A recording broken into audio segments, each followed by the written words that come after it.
everyone. Your Carius is back with you today on my part 3 of my financial awareness workshop. Today is Wednesday, February 23rd, and it's about 5:40, 5:41. So today we want to talk about credit. I call this part credit building versus credit using. Okay, so let me define what I mean by credit building and what I mean by credit using. Let's start with credit building. Credit building to me is having the aim and the goal of building your credit score up. So everything that you do has that goal in mind when you use your cards. And we'll discuss that more in detail. Credit using is what I did when I got my first major credit Visa card. You know, back then they sent the cards to you. It was $1,000 approved. All I had to do was sign my name and go. Why they do that? And there was no limit on cash advances, so I can go get the whole 1,000 out or whatever. I was getting 300 at a time, whatever. And before I know it, the whole thing was maxed out. So that's credit using. I did not have my score in mind. I didn't know if it was right or wrong. I didn't know anything about credit other than I had $1,000 to spend and party with. That was all I knew. And that's all I cared about. So, and later on in years, I learned about credit building and the value of it. So let's start with the value of credit. The value of credit today in this society that we live in is pretty high. People look at you, if you don't have credit, as not being financially stable, basically. Even if you go for an apartment, sometimes they ask for if you have credit, which is interesting because it tells a lot about the person if they have credit. Not what their score is, just the fact that they have credit. So, I mean, if you want to buy a new car and you have the cash, or you want to really, you have a down payment on a house, your credit still has to be good. Your credit score still has to be at a certain level in order to get those. We think of credit cards, but there's a portfolio. That's the word that they use here, that you should be diverse in your credit. So eventually you want to have a credit card, you want to have a car loan and a house loan. That's having the diversity in your credit that will definitely keep you up there in excellent credit, 750 to 800, prayerfully. So let's talk about credit building. Something that I taught inside of prison, something that I also practiced when I came home. I just recently got a car loan from a credit union. After coming home and only being home a couple of years, I built my credit score up with a plan, and now I'm doing a car loan. So that's growth in the credit. So there are a few ways that you can start out your credit. The first way that I used and that I recommend to people is what we call a secure credit card. So you have secure and you have unsecure. Unsecure is just, if your credit is good and you go get a card, they're going to give it to you. They're not going to ask for no security. They're not looking for anything. Your credit is good enough to earn you a card without any kind of security involved. Your credit score is your security, right? Because it shows a history of paying your bills, so forth and so on. But if you don't have any established credit history, then one possible way of starting is what they call a secure credit card. So some places might require $250, some places might require $500 to put down. What you're doing is you're putting the money up to get this credit card. It's your money. They don't take it from you. The idea is roughly maybe 9 months to a year, if you show that you can handle the credit card and you're paying your bills, even though it's your money, They still treat it as a credit card, and they still expect the same type of handling of it that they do unsecured. So then they will make it a unsecured credit card and give you money back. So that's one way to establish. I did that the first time. So here's another way. Go to Walmart. Go to customer service. Right? They're going to ask you a bunch of questions. Prayerfully, you have a license. They're going to require a license. That's the only thing about Walmart. If you have a license, you go there. A non-driver's license might work too. Don't quote me.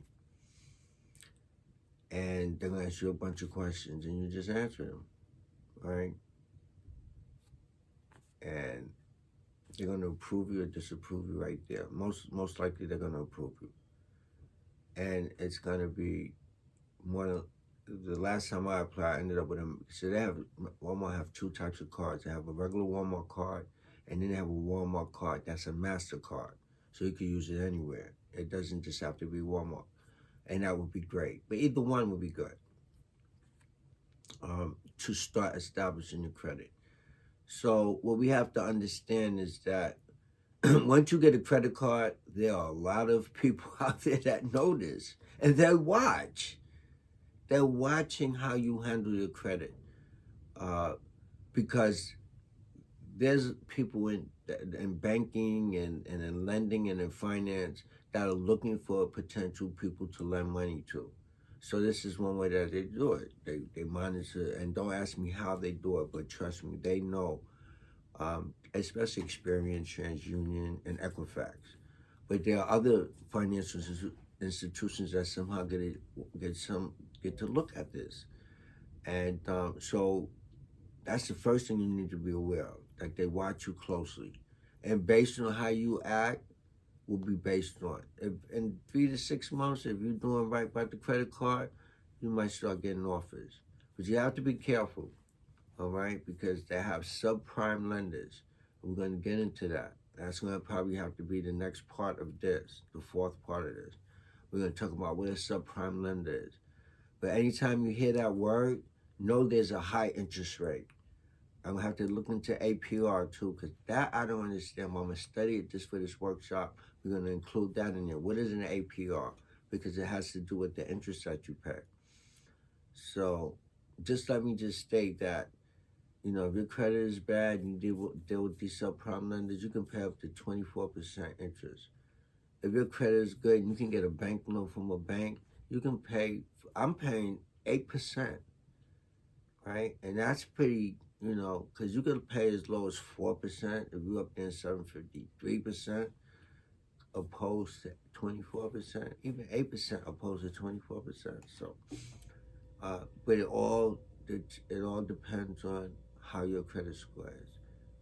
That will determine the type of interest you have to pay. But we're going to talk about that at the next part. So getting back to credit building. So I was fortunate enough when I first went to this other credit union I was going to, they handed me a piece of paper, and I'm going to see if I can get this information for you guys.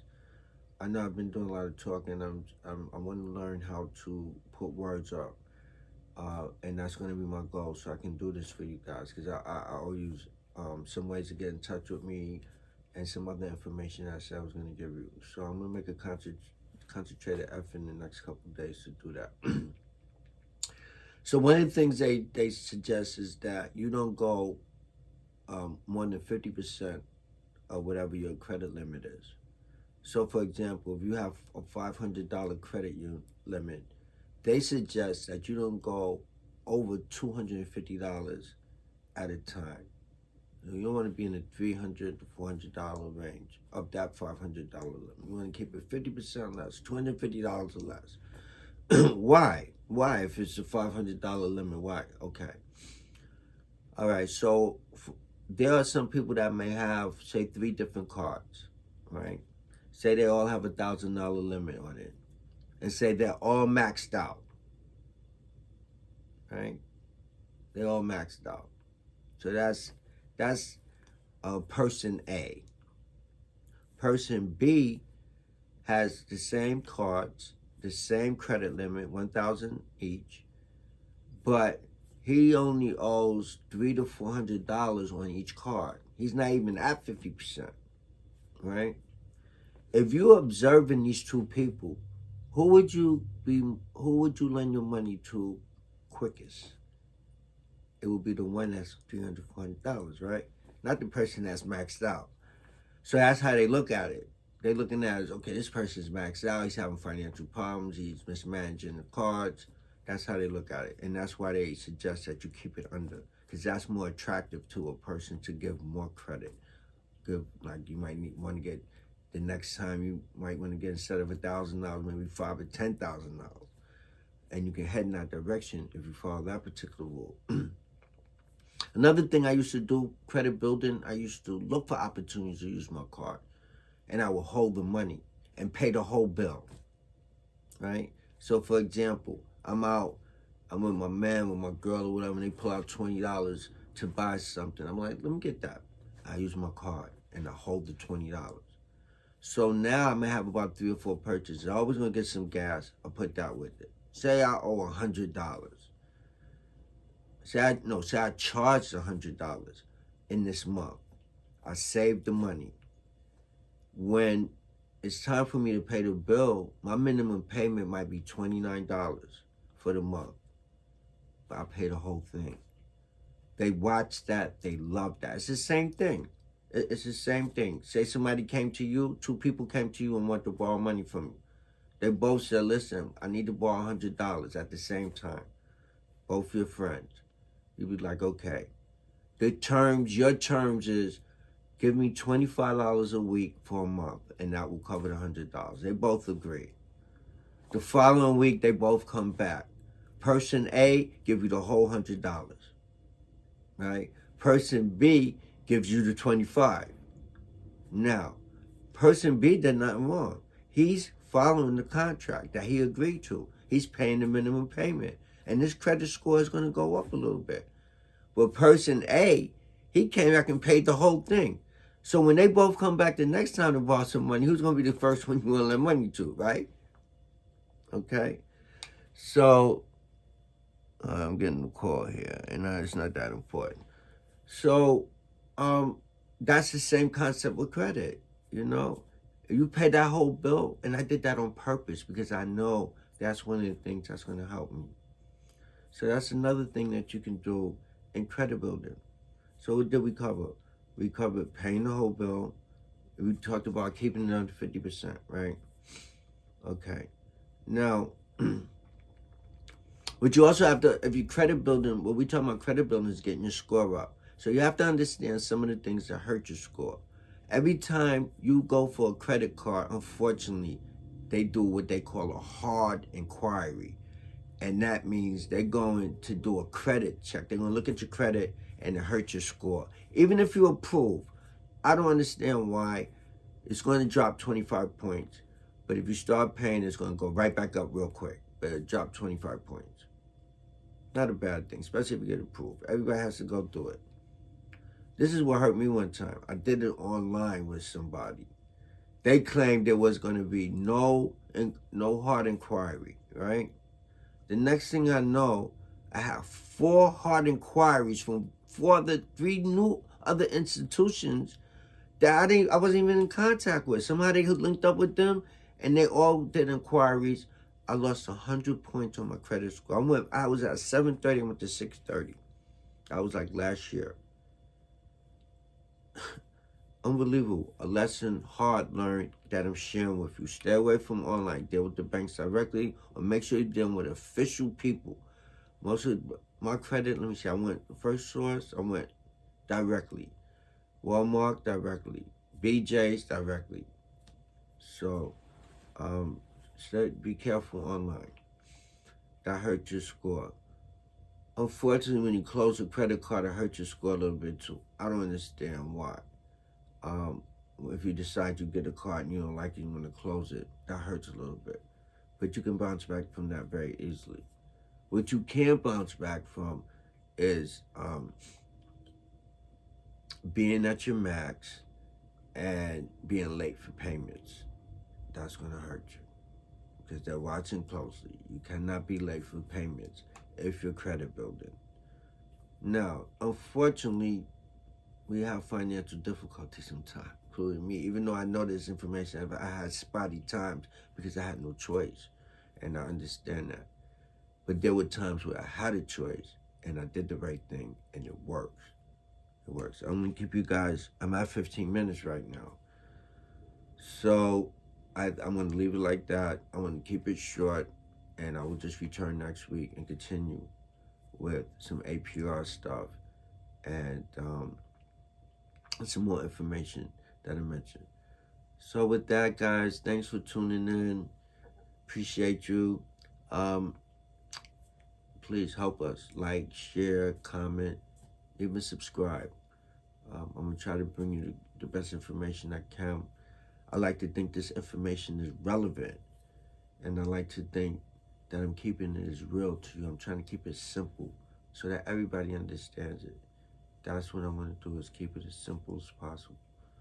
So with that, until the next time, folks, peace, love you.